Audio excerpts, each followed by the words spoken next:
দর্শক, আপনারা দেখতে পাচ্ছেন অসংখ্য শিক্ষার্থীরা তারা ইতিমধ্যে সায়েন্স ল্যাবে অবস্থান নিয়ে পুরো সায়েন্স ল্যাব যে মোড়টি রয়েছে সেটি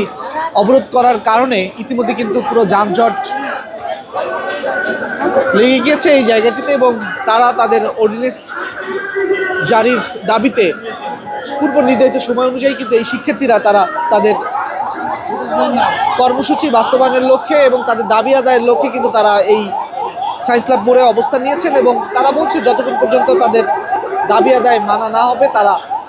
এই সায়েন্স ল্যাব মোড়টি ছাড়বে না। এবং আপনারা দেখতে পাচ্ছেন অসংখ্য শিক্ষার্থীরা তারা ঠিক কিছুক্ষণ আগেই এই সায়েন্স ল্যাব মোড়ে এসেছে এবং এসে তারা এখানে রাস্তায় বসে পড়েছে এবং ব্যারিকেড দিয়ে সকল যান চলাচল কিন্তু ইতিমধ্যে বন্ধ করে দিয়েছে। সেন্ট্রাল ইউনিভার্সিটির অধ্যাদেশ জারির দাবিতে মূলত এই শিক্ষার্থীরা তারা রাজপথে এসেছে এবং